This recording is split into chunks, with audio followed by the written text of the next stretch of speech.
ఇసుక విషయంలో ఇంకొకటి మీరు స్థానికులుగా మరి చాలామంది మీకు మా స్థానికుల్లో బాధలు కూడా చెప్పుకుంటారు గతంలో. మరి గతంలో ప్రోసూరు, అచ్చంపేట, బెల్లంకొండ మండలాల్లో మరి మనది వెనకబడ్డ ప్రాంతం, మన వాస్తవం ఒప్పుకోవాల్సిన పరిస్థితి. అది మన తప్పు కాదు, లేకపోతే ఏ రాజకీయ పార్టీ తప్పు కాదు. ఇక్కడ సామాజిక భౌగోళిక పరిస్థితులు దృష్ట్యా మనం మిగతా ప్రాంతంతో పోలిస్తే కొంత వెనకబడి ఉన్నాం. మరి ఇక్కడ ఉన్నట్టు ప్రజలు ఏం పని లేని, ఇప్పుడు అందరూ వ్యవసాయం చేయలేరు, అందరూ కూలికి పోలేరు, లేకపోతే అందరూ ఒకే పని చేయలేరు. ఇక్కడ ఉన్నటువంటి చదువుకున్న యువకులు కొంతమంది ఏం పని చేయలేని పరిస్థితుల్లో కుటుంబ పోషణ కోసం అప్పు తెచ్చుకొని, ఫైనాన్స్ కంపెనీలు అప్పు తెచ్చుకొని సెకండ్ హ్యాండ్ లారీలు కొనుక్కొని గతంలో 14 నుంచే కాదు, గత కొన్ని సంవత్సరాల నుంచి ఏదో మనకు ఒక వనరు, సహజ వనరు ఉంది కాబట్టి దాన్ని మరి మన కనీసం దాని కాంట్రాక్ట్ అయినా, మనం దాని కాంట్రాక్టు అంత డబ్బు మన దగ్గర లేకపోయినా కనీసం లారీ ద్వారా పోషణ గడుపుకుందాం అని చెప్పి ఒక చిరు ప్రయత్నంలో భాగంగా మన ప్రాంతంలో పర్టికులర్గా ఒక 100 నుంచి 120 లారీలు, దాంట్లో మీడియా మిత్రులు కూడా కొన్ని లారీలు నడుపుకున్న సందర్భం కుటుంబ పోషణ నిమిత్తం ఉన్నాయి, మీ అందరూ కూడా తెలుసు. మరి ఉండే గతంలో మొన్నటిదాకా కూడా ఉండే, ఏది లిల్లీపుట్టు ఎమ్మెల్యే అయిందా కూడా ఒక సంవత్సరం దాకా కూడా వీళ్ళందరూ కూడా లారీలు నడుపుకోవడం జరిగింది. మరి లిల్లీపుట్టు ఎమ్మెల్యే అయిన తర్వాత ఏం జరిగింది? ఒక్క లారీ చూపిండి వాళ్ళ స్థానికుడికి, పెదకూరపాడు నియోజకవర్గంలో పుట్టి పెరిగిన స్థానికుడికి ఒక్క లారీ కానీ, ఒక్క ట్రాక్టర్ ఓనర్ కానీ చూపించండి. మొత్తం కూడా 60 నుంచి 70 టిప్పర్లు నీ సొంతగా, నీ శుభగృహ కంపెనీ, నీ రాజారెడ్డి, నీ కళ్యాణ్ చక్రవర్తి, నీ విజయరెడ్డి, నీ రవి చౌదరి, ఇంకా లిల్లీపుట్టు కుటుంబం, మొత్తం 70 లారీలు. మరి ఒక్కొక్క లారీ 50 టన్నులు, 60 టన్నులు. ఇది నేను ఒక్కడే చెప్పడం కాదు, అందరికీ తెలిసిన సత్యమే. కానీ ఎవరు మాట్లాడే పరిస్థితి లేదు. ఎందుకు? నిన్నటిదాకా నువ్వు కేసు పెడతావు, లేకపోతే నువ్వు నీ చేతిలో ఉంది, లేకపోతే పీడీ యాక్ట్ పెడతావు. ఇటువంటి పీడీ యాక్ట్లు, ఇటువంటి కేసులు చిన్నప్పుడు చూసాం. లిల్లీపుట్టు చిన్నప్పుడు చూసాం. మాట్లాడితే నేను ఫ్యాక్షనిస్ట్ని. ఎవరికన్నా నువ్వు ఫ్యాక్షనిస్ట్వి? నువ్వు ఉంది 3 అడుగులు, నువ్వు ఫ్యాక్షనిస్ట్ అంటే ఎవడన్నా భయపడతావు? బ్రహ్మానందం ఫ్యాక్షనిస్ట్ అంటే ఎట్లా ఉండవు సినిమాలో? నువ్వు ఫ్యాక్షనిస్ట్ అంటే అదే పరిస్థితి ఉంటుంది నిజ జీవితంలో. ఫ్యాక్షనిస్ట్ అంటే ఎమ్మెల్యే అయితేనో లేదా గన్మెన్ ఉంటే ఫ్యాక్షనిస్ట్. దమ్ము, నిజాయితీ రక్తంలో ఉండాలా ఫ్యాక్షనిజం అనేది. నేను మర్డర్ చేశాను గతంలో, నా చరిత్ర తెలుసా అని చిన్న కార్యకర్తలను బెదిరియటం. నాకు 1000 కోట్లు ఉన్నాయి. ఈ పెదకూరపాడు నియోజకవర్గ ప్రజలు రాజకీయంగా చైతన్యవంతులు. ఇటువంటి లిల్లీపుట్టుని గతంలో ఇక్కడ పుతుంబాగ వెంకటపతి గారి లాంటి కమ్యూనిస్టు యోధులు పుట్టిన ప్రాంతం ఈ మండలం పర్టికులర్గా. ఇటువంటి యోధులు పుట్టిన ప్రాంతంలో ఇటువంటి నాయకులు, కన్నా లక్ష్మణ్ గారు లాంటి ఆయన 20 సంవత్సరాలు, బొమ్మాలపాటి శ్రీధర్ గారు లాంటి స్థానిక మరి నాయకుడు గత 18 సంవత్సరాల నుంచి ఇక్కడ రాజకీయాల్లో ఉన్నాడు. ఓడిపోయినా కూడా ఆయన మన నియోజకవర్గాన్ని కాసుకొని ఎవరికి ఈ రోజు వరకు ఎవరికి ఏదో ఇబ్బంది జరిగినా ఆయనకున్న స్తోమతకు తగ్గట్టుగా సహాయం చేయడం జరుగుతుంది. మరి ఆయన వ్యాపారం కూడా వదిలిపెట్టుకొని మరి రాజకీయం, మరి ఇక్కడ ఉన్న మన ప్రాంతం, మన ప్రజలనే ఒక అభిమానంతో మరి ఎంతో ఆయన ఇబ్బందులు ఉన్నా కూడా ఆయన ఓర్చుకొని మరి మనందరి కోసం సేవ చేయడానికి ముందుకు వచ్చారు. ఈరోజు కూడా మైకు పట్టుకుంటే నోరు తిరిగిందా?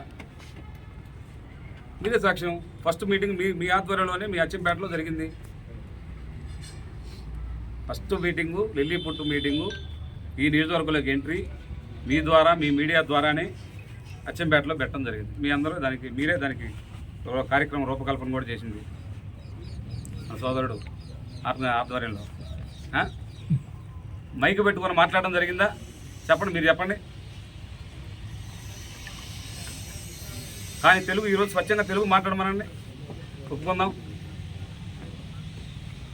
ఇట్లా ఊరగా ఎవడో నలుగురిని పిలిచి కులాల పేరు చెప్పి గాలి మాటలు మాట్లాడించి మా నాయకుడు బొమ్మాలపాటి శ్రీధర్ గారిని కానీ మమ్మల్ని కానీ లేదా మా నాయకులను కానీ మరి ఏదైనా చులకనగా మాట్లాడిస్తే నేనేదో హీరో అయిపోతాను. ఖచ్చితంగా చాలామంది అయితే రాజకీయాల్లో పోవడం జరిగింది. కానీ ఓడిపోయి ఇతను తన్నుందిని పోతాడు. రెండోది కూడా జరిగింది తన విషయంలో. ఓడిపోవడంతో పరాభవం కూడా జరిగింది. ఒక ఓడిపోవడమే కాదు, ఓడిపోవడంతో కూడా పరాభవం కూడా జరిగింది. అదొకటి గుర్తుపెట్టుకొని మరి అద్దులు తెలుసుకొని మాట్లాడటం నేర్చుకోవాలి. రాజకీయ నాయకుడు అంటే చెయ్యి, నువ్వు గెలిచింది అభివృద్ధి చేయడానికే, నువ్వేం దాన్ని గొప్పగా చెప్పుకునేదే ఉంది. అది చేశా ఇది చేశానని గొప్పగా చెప్పుకోవాల్సిన అవసరమే ఉంది. చెయ్యి, నువ్వు చేసుకుంటా వెళ్తా ఉండు. నిజం జనం నమ్మితే నీకే వేస్తారు ఓట్లు. రోజు సోషల్ మీడియాను పెట్టి జీతాలు ఇచ్చి ఓదర కొట్టుకొని నువ్వు నియోజకవర్గం మొత్తం ఏదో నీ కుటుంబ ఆస్తిలాగా ఇంకొకటి చెబుతున్న పెదకూరపాడు నియోజకవర్గ ప్రజలకి ఒక హెచ్చరిక. ఆలోచించాల్సిన పరిస్థితి. హెచ్చరిక అంటే వేరే ఉద్దేశంతో కాదు, రాబోయే పరిస్థితిని ముందుగా చెప్తున్నా. ఇతను కనుక భవిష్యత్తులో మరొకసారి మనం విజ్ఞత ప్రదర్శించి ఓటేయకపోతే, మనం ఎవరైనా మంచి క్యాండిడేట్ స్థానికుడు లేదా మంచి వ్యక్తిని కనుక మనం ఎన్నుకోకపోతే, మళ్ళీ మనం చేసిన పొరపాటు మళ్ళీ కనుక చేస్తే, మీరే అందరూ కాదు, నేను కూడా దాంట్లో పార్ట్ చేస్తే, ఈ పెదకూరపాడు నియోజకవర్గాన్ని రియల్ ఎస్టేట్ వ్యాపారంలాగా అంగుళాల లెక్క గజాల లెక్క అమ్మి మనందరినీ కూలీలు బానిసలుగా, ఈరోజు ఏదైతే ఓన్లీ వైసీపీ నాయకులే బానిసలు కూలీలుగా మారారు, రేపటి నుంచి కామన్ ప్రజానికం మనందరం కూడా ఆ సంస్థలో ఆ సంస్థలో భాగంగా కూలి పని చేయాల్సిన పరిస్థితి ఏర్పడుతుందని మరొకసారి అందరిని కూడా హెచ్చరిస్తూ, మరి ఈరోజు ఈ సమావేశానికి విచ్చేసినటువంటి ప్రతి ఒక్క నాయకుడికి ధన్యవాదాలు తెలియజేసుకుంటూ, మీరు మీడియా మిత్రులు ఇంకేమన్నా జరిగిన విషయాల మీద, జరుగుతున్న విషయాల మీద మీరు ఏదైనా ప్రశ్నలు ఇస్తాను. విధానం ఏమి లేదు. విధానం అంటే ఒక పాలసీ, ప్రభుత్వ పరంగా పాలసీ ఒకటే. తనకు నచ్చిన వాడికి ఈ 6 నెలలు లేదా ఈ సంవత్సరం అని కట్టబెడతాం. దానికి పేపరు పెన్నే ఉండదు. No agreement, no paper. నెట్లో ఉండదు. కోర్టుకు మనం ఆల్రెడీ మేము ఎన్జీటీలో వీటన్నిటి మీద మేము మా మిత్రుడు నాగేంద్ర ప్రభుత్వానికి వ్యతిరేకంగా మేము ఆ రోజు ఎన్జీటీలో కానీ సుప్రీంకోర్టులో కానీ ఫైల్ చేయడం జరిగింది. వీటన్నిటి మీద ఆల్రెడీ ఎన్జీటీ ఈసీలు మొత్తం క్యాన్సిల్ చేయడం జరిగింది. ఆ రోజు వరకు ఉన్న ఈసీలు మొత్తాన్ని క్యాన్సిల్ చేయడం. ఈ రోజు వరకు మళ్ళీ కొత్త ఈసీ ఎక్కడ ఈ రాష్ట్రం మొత్తంలో ఒక్క ఈసీ కూడా ఈ రోజు వరకు ఎన్జీటీ నుంచి ఒక ఈసీ కూడా రాలా, ఎన్విరాన్మెంట్ క్లియరెన్స్ రాలా. మరి ఈసీలు లేకుండా ఈరోజు శాండ్ రీచ్ల్లో క్వారింగ్ ఎలా జరుగుతుంది అనేది మీరు ప్రశ్నించాలి, మీరు పోవాలి, మీరు ప్రజల సహకారం తీసుకొని అవసరమైతే పోరాడాలి. మీడియా కూడా దీంట్లో ప్రధాన పాత్ర పోషించాలి. ఇప్పుడు పోతుంది ఎవడో సొమ్ము కాదు, ఇది మన సొమ్ము, ప్రజల సొమ్ము, ప్రజల ఆస్తి. ఇది ఇక్కడ నుంచి తరలిపోయినా దీని తాలూకు కనీసం సేనరైజర్ ప్రభుత్వానికి ఆదాయం రావాల్సింది. ఆదాయం వస్తే మన రోడ్లు కానీ మనకి ఏదైతే పొల్యూషన్ పరంగా డిస్టర్బెన్స్ ఉంది ఇదంతా కూడా బాగు చేయడానికి అవకాశం ఉంటుంది. రేపు పొద్దున మనకి భూగర్భ జలాలు అడుగంటిపోతాయి. దానికి ఎవరు బాధ్యులు? ఢిల్లీ పుట్టి వచ్చి ఏమైనా చేస్తాడు అప్పుడు, లేకపోతే జగన్మోహన్ రెడ్డి చేస్తాడు ఏమైనా వచ్చి? వాటన్నిటి మీద మరి ఈ ప్రాంతంలో పుట్టి ఇక్కడ పెరిగాం కాబట్టి మాకు ఆ బాధ ఉంది కాబట్టి ఆ రోజు మేము ఎన్జీటీలో ఆ రోజు ఫైల్ చేయడం, దాని మీద ఎన్జీటీ ఈసీలు కూడా మొత్తం ఉన్నటువంటి ఈసీలు మొత్తాన్ని కూడా క్యాన్సిల్ చేసి కొత్త ఈసీలకు పర్మిషన్ ఇవ్వకుండా ఈ రోజు వరకు కూడా హోల్డ్ చేయడం జరిగింది. కానీ కూడా పొల్యూషన్ బోర్డు వాళ్ళు సెంట్రల్ నుంచి ఢిల్లీ నుంచి రావడం, అన్ని రీచ్లు కూడా తిరిగి లాస్ట్ 1 వీక్ బ్యాక్ అన్ని రీచ్లు కూడా వాళ్ళు తిరగడం, పేపర్లో కూడా చూసాం, మన ఈనాడులో కూడా వచ్చింది ఆ రోజు మరి జరిగింది.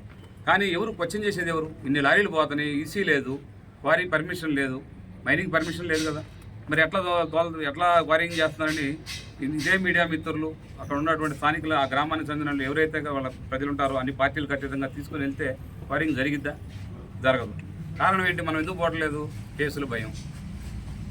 ఇదే కదా మీకేంది, మేము ఫేస్ చేసాం కదా, కేసుల భయంతో ఎవరు ముందు. కానీ ఇప్పుడు దాకా జరిగింది వేరు. కానీ ఇక్కడి నుంచి అయినా సరే ఎన్నికల టైంలో షెడ్యూల్ వచ్చిన తర్వాత అయినా మీ అందరూ ఆ భయం తగ్గించుకొని, రాబోయే కాలంలో భయం తగ్గించుకొని పోరాడాల్సిన ముందు పోరాడకపోతే మొత్తం పోయిన తర్వాత మనం ఏం మాట్లాడినా ఉపయోగం లేదు కదా. మన సంపద అంతా కొల్లగొట్టు పోయిన తర్వాత మనం ఏం మాట్లాడి ఏం ఫైట్ చేస్తే మాత్రం ప్రయోజనం ఏంటి? ఆలోచించాలి. మీరు పేర్లు తెలియవు, పేర్లు గుర్తుపెట్టుకోడు. ఎందుకంటే మామూలు మనుషులకి ఆయనకి చాలా హైట్ వేరియేషన్ ఉంటుంది. సో కనపడడం, మనం ఎత్తుగా చూడాలి, పైకి తలకాయలు ఎక్కువ చూడాలంటే కొంచెం ఇబ్బంది ఆయనకి. అందుకని ఎవరిని సరిగ్గా చూడటం, సరిగ్గా గుర్తుపెట్టుకోడు అని చెప్పిన మాట నిజమే. అంతేగాని జరుగుతుందని చెప్పా కానీ నేనేమి లేనిది కల్పించి చెప్పలా. దానికి మన వాళ్ళు పాపం మన స్థానిక నాయకులు మరి వాళ్ళకి పదవులు ఎట్లా వచ్చినాయో, మరి వాళ్ళ పదవుల పేరు చెప్పుకొని ప్రెస్ ముందు మాట్లాడుతున్నారు. వాళ్ళకి పదవులు ఏ రకంగా వచ్చినాయో వాళ్ళని చూసి నిజంగా ప్రజలు ఓట్లు వేసే పరిస్థితి ఉందా? ఇప్పుడు ఆ మాట్లాడే నాయకులకి ఎవరికన్నా 10 ఓట్లు వేసేనా అంత స్థాయి ఉన్నవాళ్ళు ఉన్నారా? జడ్పీటీసీలు అయ్యారన్నా, ఎంపీపీలు అయ్యారన్నా. మరి ఆ రోజు మరి బతిమలాడుకొని మరి వాళ్ళ నాయకుడు ఇక్కడ మస్తాన్ గారని ఒక ఆయన పెద్ద మనిషి ఉన్నాడు ప్రోసూరులో.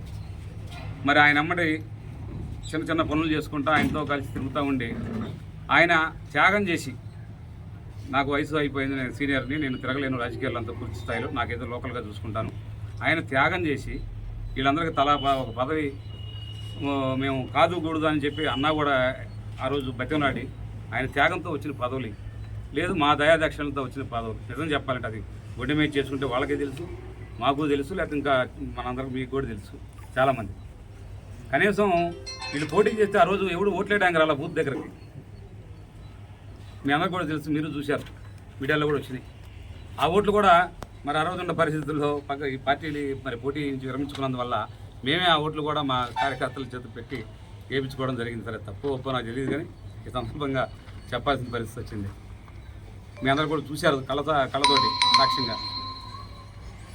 వీళ్ళని చూస్తే కనీసం ఓటు వేయడానికి బూత్కి అడిగి రాలా. మీరు దాని గురించి ఆలోచించండి. మా గురించి మీకన్నా పెద్దవాళ్ళ గురించి మాట్లాడితే పెద్దవాళ్ళు అయిపోతారని చెప్పి అనుకుంటే అది కరెక్ట్ కాదు. తాట తీయటం నాకు కాదు. నాకు తాట తీయాలంటే ఎవడి వల్ల కాదు. నీ ఎమ్మెల్యే నువ్వు లేకపోతే నిన్న మాట్లాడిన వాళ్ళు ఇటువంటి వాళ్ళని చిన్నప్పుడు చూశాను. కంచేటి సాయి అనేవాడిని తాట తీయటం అంటే మళ్ళీ పుట్టాలి వీళ్ళందరూ కూడా, ఢిల్లీ పుట్టుతో సహా. వాడు తాట తీసే టైం దగ్గరకు వచ్చింది. ఢిల్లీ పుట్టు అనేవాడు తాట ఖచ్చితంగా తీపిచ్చి పంపించి పెదకూరపాడు నుంచి పారదోలే రోజు ఖచ్చితంగా త్వరలోనే ఉందని చెప్పి మీ అందరి సమక్షంలో మరొకసారి తెలియజేసుకుంటున్నాను. ఇప్పుడు 3.5 సంవత్సరాలు నేను ఏ రోజు దాకా అయితే ఎమ్మెల్యేతో ఉన్నానో ఆ రోజు దాకా శాండ్ ఇష్యూలో జేపీ కంపెనీ ఇన్వాల్వ్ అయింది, మీ అందరికీ తెలుసు. ఆ రోజు కూడా జేపీ కంపెనీ నా మీద కేసు పెట్టడానికి కారణం కూడా తెలుసు మీ అందరికీ. నా పాత్ర లేకపోయినా ఒక పెద్ద నాయకుడి మీద కేసు పెడితే రాష్ట్రం మొత్తం కంట్రోల్కి వస్తుంది అనేది ఒక ఎజెండాతోటి వాళ్ళు కేసు పెట్టారు. దాంట్లో ఆ రోజు నా మీద ఎందుకు పెట్టాల్సి వచ్చింది, వాళ్ళు చేసిన ఆరోపణ ఏందంటే కంటెంట్, మనం గ్రామాల్లో నుంచి ఇసుక రీచ్లకు రోడ్లు వేస్తాం. ఈ రోడ్లు వేసింది ఎవరు? మన గ్రామాల్లో నదీ తీరంలో ఉన్న గ్రామాల్లోని మత్స్యకార కుటుంబాలు, లేకపోతే అక్కడ ఉన్న చిన్న చిన్న ఎస్సీ ఎస్టీకి సంబంధించిన వీళ్ళు గతంలో పైపులు వేసుకొని చిన్న మార్గాల ద్వారా, ట్రాక్టర్ల ద్వారా, ఎద్దుల బళ్ళ ద్వారా ఇసుక తెచ్చుకోవడం కోసం ఆ రోడ్లు వేశారు. ఆ రోడ్డును ఓవర్ నైట్ వచ్చి ఆ రోడ్లు మొత్తం వాళ్ళు హ్యాండ్ ఓవర్ చేసుకుంటే దానికి వ్యతిరేకంగా నేను పోరాడా. ఆ రోజు కూడా ప్రభుత్వానికి వ్యతిరేకంగా పోరాడితేనే ప్రభుత్వం పెట్టింది నా మీద కేసు. ఆ రోజు ప్రభుత్వానికి వ్యతిరేకంగా పోరాడితేనే ప్రభుత్వమే నా మీద పెట్టింది. ప్రభుత్వం అధికార వైఎస్ఆర్ కాంగ్రెస్ పార్టీలో ఉండి దానికి వ్యతిరేకంగానే పోరాడా. ఎందుకు? స్థానికుడిగా పుట్టా కాబట్టి నాకు ఆ ఫీలింగ్ ఉంటుంది. శంకర్రావుకి ఏం ఫీలింగ్ ఉంటుంది? స్థానికుడు కాదు, మన మండలం కాదు, మన జిల్లా కాదు, మన ప్రాంతం కాదు, మన జిల్లా పల్నాడు జిల్లా కూడా కాదైంది. గతంలో అయితే ఉమ్మడి గుంటూరు జిల్లా కావచ్చాం. ఈరోజు మన జిల్లా విభజన జరిగిన తర్వాత మన జిల్లా కూడా కాదైంది. ఇంకొకటి గుర్తుపెట్టుకోవాల్సింది ఏంటంటే, చాలామంది ఎక్కువ మాట్లాడే వాళ్ళందరూ కూడా రేపొద్దున 2 నెలల తర్వాత 70 రోజులు మ్యాక్సిమం తర్వాత ఈ ఢిల్లీ పుట్టి అనే అతను ఎక్కడ ఉంటాడో కూడా ఎవరు తెలియదు. హైదరాబాద్లో ఉంటాడో, వైజాగ్లో ఉంటాడో, లేదు ఇక్కడ కాదు అమెరికాలో ఉంటాడో కూడా ఎవరు తెలియదు. ఈ మాట్లాడేవాళ్ళు ఒళ్ళు దగ్గర పెట్టుకొని కనీసం ఫోన్కి అందడో మనిషి కనపడదు. గుర్తుపెట్టుకోవాలి. తాట తీయటం నన్ను కాదు తీసేది. ఖచ్చితంగా తాట ఎవడు దిగిద్దో తాట తీయటం కాదు, కాళ్ళు పట్టుకున్నా కూడా కనికరించే పరిస్థితి. కంచేటి సాయి అంటే ఆషామాషి కాదు, గుర్తుపెట్టుకోవాలి. కంచేటి సాయి ఒక్కడే కాదు, మా పార్టీ నాయకులు ఎవరైనా సరే, ఏ స్థాయి వ్యక్తి అయినా సరే, ఎక్స్ట్రా మాటలు ఎలక్షన్లో కానీ తర్వాత కానీ ఎక్స్ట్రా మాటలు ఎక్స్ట్రా డైలాగ్స్ ఎవడు మాట్లాడినా ఇదే మేము సభాముఖంగా వార్నింగ్ ఇస్తాం. ఎవడైనా సరే, ఎవడు అద్దుల్లో వాడు అధికార పార్టీ అని విర్రవీగితే తాట నాకు కాదు, తాట తీసి అండేస్తాం ఒక్కొక్కరిని. అది గుర్తుపెట్టుకోమని ప్రతి ఒక్కరిని కూడా హెచ్చరిస్తాం. ఈ పాత్ర లేదంటారు అసలు? చెప్తా. అది కూడా గతంలో మీరు చెప్పినట్టుగా నేను 3.5 సంవత్సరాల పాటు అధికారంలో ఉన్న వైఎస్ఆర్ కాంగ్రెస్ పార్టీలో కొనసాగటం నేనే చెప్పాను బిఫోర్ మీ అందరికీ. నేను కూడా బాధ్యతగా నియోజకవర్గంలో బాధ్యతగల నాయకుడిగా ఉన్నాను. ఎమ్మెల్యే తర్వాత 1-2 ప్లేసుల్లో ఉండి నియోజకవర్గంలో అతను స్థానికులు తెలియదు కాబట్టి నేను పక్క నుండి ఎవరైతే స్థానికులు ఉండే ఇబ్బందులు అన్నీ కూడా తెలియజెప్తూ చాలామందికి, పార్టీలకి, కులాలకి, మతాలకు అతీతంగా చాలామందికి సహాయం చేయడం. సరే, ఒకళ్ళిద్దరికి అక్కడ ఉన్న పరిస్థితుల ప్రభావం, ఆ రాజకీయ పార్టీలో ఉన్న నేచర్, ఆ రాజకీయ పార్టీ పైనుంచి ఏదైతే ఒక ఎజెండాతో ఉందో ఆ ఎజెండాలో నాకు కూడా కొంత పార్ట్ అంటుకుంది.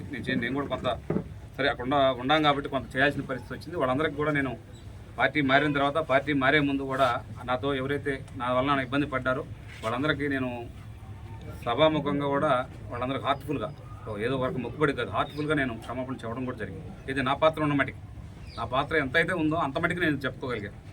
సెకండ్, ఈరోజు కూడా చెబుతున్నా, పెదకూరపాడు నియోజక ప్రజలందరికీ కూడా ఇటువంటి వ్యక్తిని, ఇటువంటి మరగుజ్జు మనస్తత్వం ఉన్న వ్యక్తిని ఈ నియోజకవర్గానికి పరిచయం చేయటం నిజంగా నా తప్పు. నేను దానికి దురదృష్టం. నేను ఖచ్చితంగా ఇతను ఎటువంటి నేచర్ ఉందనేది నేను ఎక్స్పెక్ట్ చేయలేదు. దాంట్లో నా తప్పు 100% ఉంది. అందుకు నేను క్షమాపణ చెబుతున్నాను ఇప్పుడు కూడా నియోజకవర్గ ప్రజలందరూ కూడా. కేవలం ప్రస్తుత ఎమ్మెల్యేతో విభేదించడం కారణంగానే ఈరోజు సాయి అనే వ్యక్తి ఆరోపణలు చేస్తున్నారనేది వైసీపీ నేతలు చెప్తున్నారు. దాని మీద ఇప్పుడు విభేదిస్తే ప్రస్తుత ఎమ్మెల్యేకి స్థానికుడు నియోజకవర్గ మంచి చెడులు తెలిసిన వ్యక్తి, ఆయన ఎప్పుడు ఎవరి మీద పిడియక్కులు పెట్టాల, ఆయన ఎప్పుడు ఎవరి మీద ఆయన కూడా చాలామంది తిట్టారు, చాలామంది దూషించారు, చాలామంది ఇబ్బంది పెట్టారు, చాలామంది ఫైనాన్షియల్గా దెబ్బతీశారు. రకరకాల రాజకీయాల్లో ఇక పార్టీ అనుకున్నాడు తప్పితే ఎక్కడ ఆయన స్వార్థంగా ఆయన నష్టపోయాడు తప్పితే మరీ దుర్మార్గంగా ఒంటెత్తు పోకడతోటి ఎక్కడో బయట నుంచి ఇప్పుడు శ్రీధర్ గారు 14 నుంచి 19లో కోసూరు మండలంలో బాధ్యత తీసుకొని పనిచేస్తే పార్టీ తరఫున ఇక్కడ నాయకులు పనిచేశారు. ఏ గ్రామాల్లో వాళ్ళు, ఏ మండలంలో వాళ్ళు నాయకులు పనిచేశారు. అలాగే మిగతా మండలాల్లో కూడా స్థానిక నాయకత్వానికి బాధ్యత అప్పచెప్పి స్థానికుల ద్వారా ఇక్కడ నియోజకవర్గం నడిపించడం జరిగింది. దాంట్లో కొన్ని లోపాలు 1-2 జరిగి ఉండొచ్చు. దాన్ని మేము యాక్సెప్ట్ చేస్తాం, దాన్ని సరిదిద్దుకుంటాం. ఈరోజు మళ్ళీ ఆ రూపాలు మళ్ళీ జరగకుండా ఖచ్చితంగా ప్రజలకు దగ్గర అవుతాం, ప్రజలకు చేరువై మళ్ళీ మా తెలుగుదేశం పార్టీ సిద్ధాంతాలు ఏదైతే బడుగు బలహీన వర్గాలకు న్యాయం చేయాలనే ఉద్దేశంతో మా నాయకుడు ఉన్నాడో ఆ ఉద్దేశం ప్రకారం మేము కూడా అందరం ఏకతాటిపై నడిచి పార్టీని ముందుకు తీసుకెళ్తామని, అలాగే నువ్వు అడిగిన దానికి సమాధానం అదే జనం ఉందే నువ్వు అడుగుతుంది. ఖచ్చితంగా తెలుగుదేశం పార్టీ మన నాయకుడు చంద్రబాబు నాయుడు గారు ఎవరైతే అభ్యర్థిని పంపిస్తాడో ఆ అభ్యర్థికి మా అందరం సంపూర్ణ మద్దతు. అలాగే మా నాయకుడు కొమ్మాలపాటి శ్రీధర్ గారు ఆయన నాయకత్వాన్ని మేము అందరం బలపరుస్తున్నాం.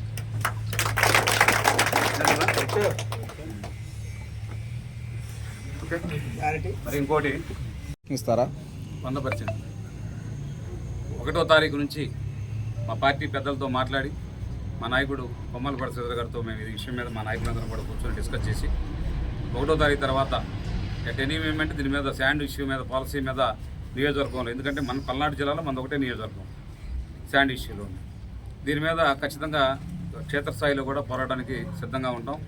దీనికి కేసులకు కానీ, లేకపోతే బెదిరింపులకు కానీ, లేకపోతే ఇంకొక దీనికి మేము భయపడేది ఏం లేదు. ఎవరు కూడా ఇక్కడ ఉన్న నాయకులు ఎవరు కూడా ఇవన్నీ చిన్నప్పటి నుంచి అందరూ చూసి భరాయించి వచ్చిన వాళ్ళే, ఎవరికి భయపడే పరిస్థితి లేదు. ఖచ్చితంగా 1 నుంచి మా నాయకుడు శ్రీధర్ గారి ఆధ్వర్యంలో మేము ఖచ్చితంగా దీనికి ఒక కార్యాచరణ రూపొందిస్తాం. గతంలో కూడా చెప్పాము మీకు అందరూ కూడా.